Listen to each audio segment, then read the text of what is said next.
की आज जरूरत है।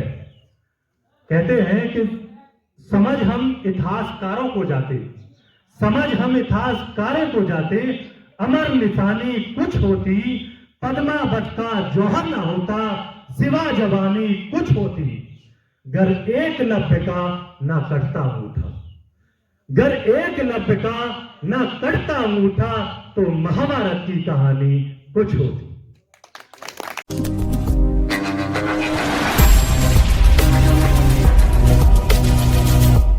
आसी मध्य प्रदेश की सरजमी से आए सभी भी कोर कमेटी सदस्य और हमारे जीतू भैया और उनके साथी सभी का मैं हार्दिक अभिनंदन करता हूं, और प्रदेश कार्यकारिणी में बैठे अध्यक्षों और मंच पर बैठे सभी अतिथियों का मैं स्वागत करता हूं।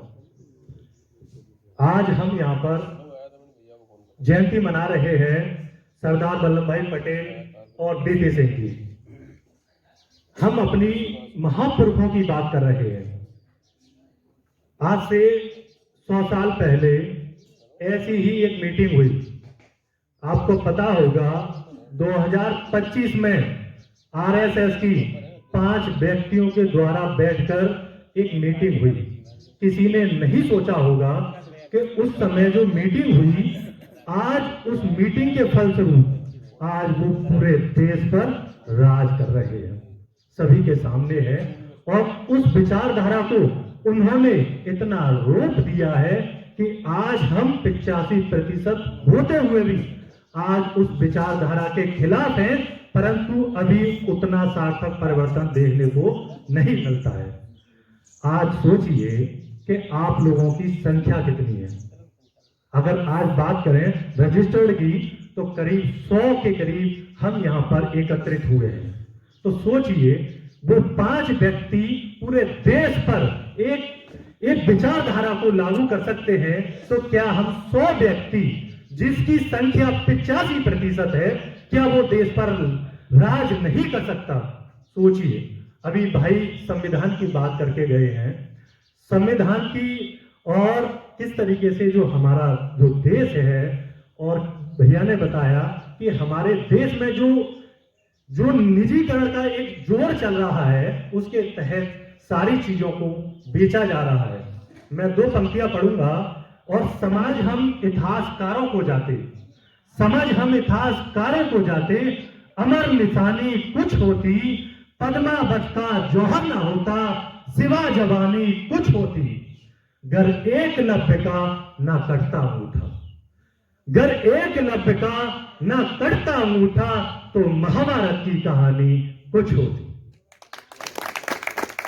दोस्तों, ये अंगूठा, इनकी निशानी, इनकी जो विचारधारा, इनकी जो एक मानसिकता है, वो उसी पर केंद्रित होती है।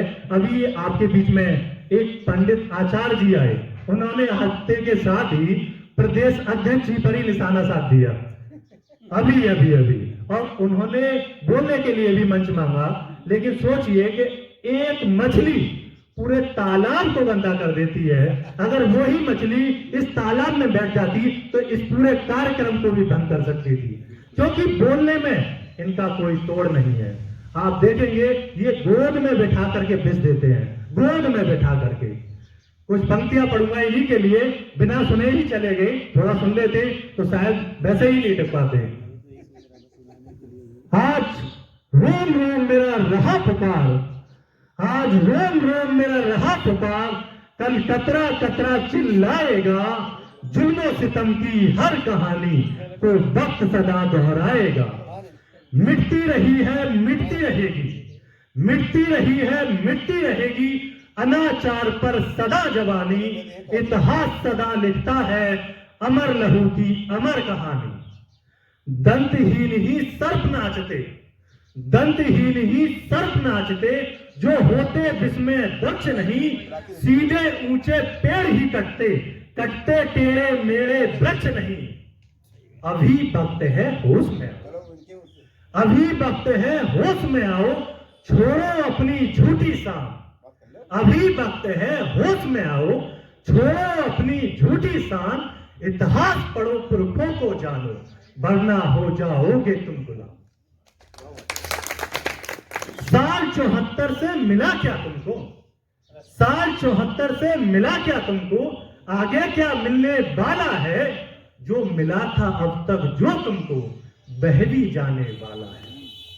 निजीकरण का जोर है बंधु, निजीकरण का जोर है बंधु, आरक्षण जाने वाला है और पौंगा पंडित मनुवाद का युग फिर आने वाला है। धन संपत्ति शिक्षा व्यक्ति, धन संपत्ति शिक्षा व्यक्ति का अधिकार तुमको न होगा, संविधान का महत्व घटेगा, नारी का सम्मान न होगा। ये आज जो वक्त है, जिस तरीके से ओबीसी महासभा मध्य प्रदेश में कार्य कर रही है, ऐसे ही जरूरत है ओबीसी महासभा प्रदेश में भी कार्य करे, क्योंकि जो ओबीसी की विचारधारा के लोग हैं, जो ओबीसी हैं, वो भी अपने आप को ओबीसी नहीं मानते। जब वो मुख्यमंत्री के पद से हटते हैं तो उनके कार्यालयों को गोमूत्र से शुद्ध किया जाता है, उसका शुद्धिकरण होता है, और उनको पता नहीं है कि वो अपने को अगड़ा मानते हैं। तब उनको याद दिलाया जाता है वो तो पिछड़ा थे। वो भी हाथ में परशुराम का फरसा ले लेते हैं, तो कहां उस समय विचारधारा चली जाती है ज्योतिबा फूले की, कहां विचारधारा चली जाती है सरदार वल्लभ भाई पटेल की, जिसने 567 रियासतों को भी एक कर दिया। और उसी विचारधारा को ये एससी, एसटी, ओबीसी समाज मिलकर के एक नए भारत का निर्माण करेगा। इस वाले जो इस समय नया भारत है, ऐसा निर्माण नहीं करेगा, क्योंकि लोग कहने लगे मोदी जी हमें पुराने भारत में पहुंचा दीजिए जिस समय हम कम से कम महंगाई से तो त्रस्त नहीं थे। वो भारत देगा एससी, एसटी, ओबीसी समाज। और मैं इन्हीं शब्दों के साथ में बहुत बहुत धन्यवाद दूंगा कि मध्य प्रदेश से सरजमी से आए सभी लोगों का, जो इतनी दूर से आए हैं और हमें ऊर्जा प्रदान करते हैं। जय ओबीसी, जय संविधान, जय भीम, जय भारत।